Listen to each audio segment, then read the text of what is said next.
오늘 아마 이제 제가 물어보는 질문이 아마 첫 질문부터 주로 나오지 않을까라고 예상을 하셨을 텐데 준비도 많이 하셨을 것 같고 이제 아까 우리 김의겸 의원님 그런 질의 내용 때문에 보니까 적잖이 당황해 하시는 것 같은데 이게 이제 작거나 크거나 저는 뭐 어차피 공조직이 가지고 있는 특히나 검찰이 가지고 있는 특성상 안이 단속이 잘 돼야 밖에 국민들을 대상으로 하는 이런 여러 가지 수사나 일들도 신뢰를 받을 수밖에 없는 구조라서 아마 굉장히 국민들이 주목하시지 않을까 이렇게 생각합니다. 저는 이재명 대표 사건 관련해서 좀 여쭤보려고 합니다. 이재명 대표가 대통령 후보로서 대통령 선거가 끝나고 나서 야당의 당대표가 되었는데 대한민국 헌정 역사상 이 낙선한 대통령 후보에 대해서 이렇게까지 집요하게 없는 것까지도 탈탈 털어서 영끌해가지고 정말 이 우리나라 최정예 검사들 대거 투입해가지고 아주 장기간 집권하자마자부터 지금 총선이 바로 목전에 와 있는 지금까지 수사를 진행을 해가지고 구속영장 청구를 국회로 2번이나 보냈는데 결과적으로 손에 얻은 건 하나도 없고 국민적 비난만 사고 있는 검찰의 현 상황, 결국 윤석열 정부에 가장 큰 부담을 주고 있는 조직, 그게 바로 지금 현재 대한민국 검찰의 민낯입니다. 저는 뭐 다른 걸 다 떠나서 아마도 다들 고민이실 거라고 생각합니다. 공정과 정의를 지키는 조직으로서 검찰이 자기 명예를 회복할 수 있는 방안이 뭘까? 저는 같이 진지하게 좀 고민해 봤으면 좋겠습니다. 우선 서울지검장님께 여쭤볼게요. 이재명 대표 관련해서 PPT 띄워주세요. 제가 알기로는 5건이 서울중앙지검에서 지금 수사를 하고 있고 2건이 수원지검에서 수사를 하고 있는 것으로 알고 있는데 현재 중앙지검의 검사가 저 5건에 총 몇 명 정도 투입된 거죠? 그 구체적 현황을 저희가 파악하고 있지 않지만 그럼 한 50여 명으로 보도됐는데 대충 맞을까요? 반패 1부, 2부, 3부 검사들 중에 주로 1부와 3부가 수사를 진행하고 있습니다. 대체로 20명 안쪽으로 지금 20명 안쪽이다? 그 나중에 자료를 좀 제출해 주실 수 있나요? 지금 수사 진행 중인 부서는 1부와 3부이고 재판 진행 중인 사건은 공판 5부에서 주도적으로 하고 있습니다. 자, 이게 20여 명이라고 하셨지만 언론에는 한 50여 명 이야기가 나와요. 그래서 현재 중앙지검의 정원이 보니까 검사가 267명으로 되어 있습니다. 예. 50명이면은 무려 20%에 해당하고요.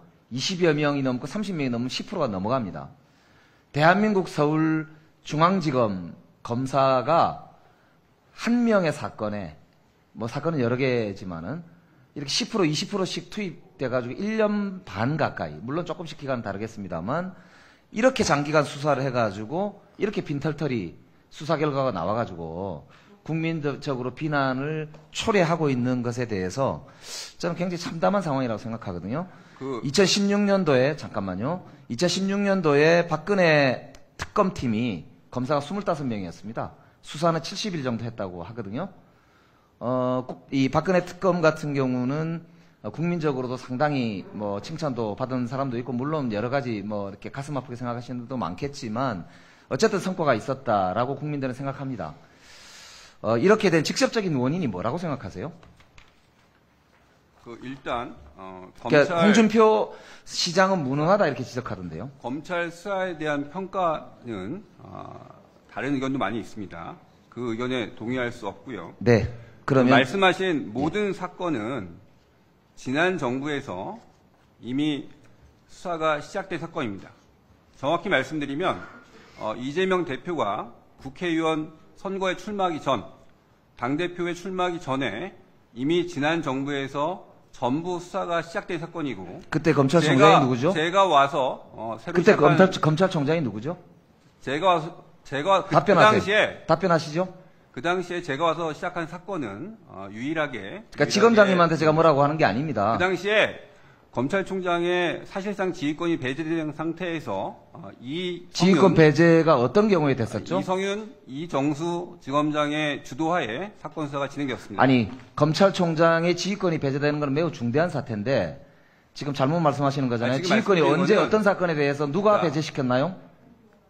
제가 말씀드리는 거는 네. 당시 왜 엉뚱한 소리 하시죠? 지난 정부에 전부 시작된 사건이다.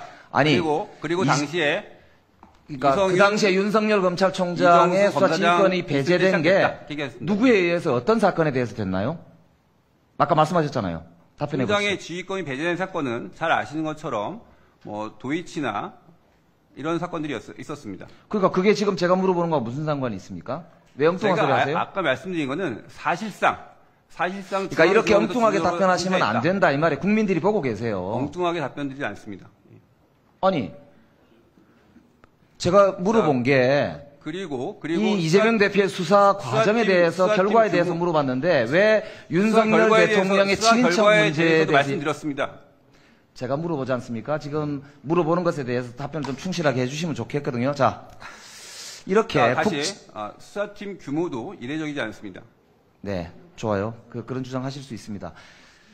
제가 저 이명박 전 자, 제가 대통령 질문하고 나서 사건 답변해 담당했습니다. 주시죠. 자, 그러면 이렇게 합시다. 제가 더 시간이 좀 이제 많이 잡아먹었네요. 역대급으로 보면 봅시다. 이번에 기소할 때 말이죠. 영장 청구를 국회로 보낼 때 수원지검에 있던 사건들 2개도 가져와서 두 개가 아니죠. 그러니까 대북 송금 사건 가져왔다가 기각이 되니까 지금 다시 수원으로 내려보냈거든요. 역대급 꼼수 아닙니까? 이게 하나 가지고 자신이 없으니까 이것저것 갖다 붙여가지고 그럴듯하게 포장해서 뭔가 의원님, 상당히 부풀려서 이렇게 시도를 해본 거 아닌가요? 제 판단으로는 백현동 옹벽 아파트 개발 비리 사건 검사님 마이크 켜시고 하세요. 한 건 모두 중대 사안이고 구속 사안이라고 생각합니다. 그러면 그 3건을 의원님 말씀처럼 건건이 별도로 구속영장을 청구했어야 합니까? 그래서 모아서 한 겁니다. 편의를 위해서 오히려 그럼 한 건이 제 판단으로는 구속 사안입니다. 그 판단이 잘못된 게 증명됐잖아요. 증명되지 않았습니다. 자, 김명배 의원 질의는 그만.